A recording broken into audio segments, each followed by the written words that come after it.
Indeed, the President of the United Republic of Tanzania and the IMF Director for Africa had a very constructive discussions today on the differences that were in the draft report prepared by the IMF on the economic growth of Tanzania, but also other issues in that report, which is actually contrary different to what the projections of the World Bank and the African Development Bank.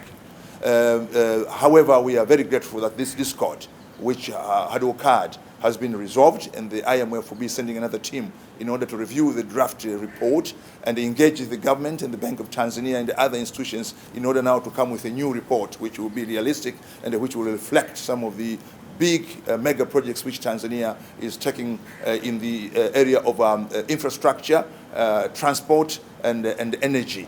Like the standard gauge railway from Dar es Salaam to Morogoro and then to Dodoma, but also the Rufiji hydroelectric dam project which is going on, but also the revamping of the tourism sector, which involves buying of 8 new planes, which some of them are already operating.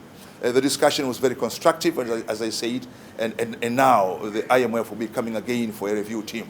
Therefore, I would want to ensure investors that actually the projections of the World Bank and the projections of the African Development Bank on economic growth, this is what should make them and give them comfort to come to continue investing in Tanzania. But our resolve of zero tolerance to corruption and the investment of public funds, but also protection of private investment, should encourage them to come to Tanzania and invest. And indeed, I'm very gratified that the number of people who have shown interest to come to invest to Tanzania, even after the leakage, unfortunate leakage of the report, has continued to grow. And this is a sign that investors have confidence to Tanzania, and I would want to encourage them to come and invest in Tanzania. As the President declared this year during the Sheri Party, this is the year of investment for Tanzania. So you are warmly welcome to come to invest in Tanzania.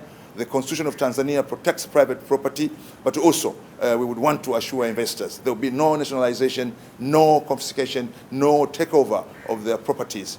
We want investors who are serious, we want investors who are ethical, we want investors who pay tax, we want investors who contribute to the economy of Tanzania. But we are also aware investors are not philanthropists. They want to make profit, they want dividends to take back to their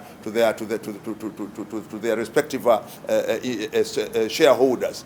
So we want a win-win situation in investment policies in Tanzania, where the investors will gain and also the people of Tanzania will gain. And when I say the people of Tanzania, through the government, so that the government is able to continue building infrastructure, but at the same time providing social services in education, in health, in water, and many other rural development projects.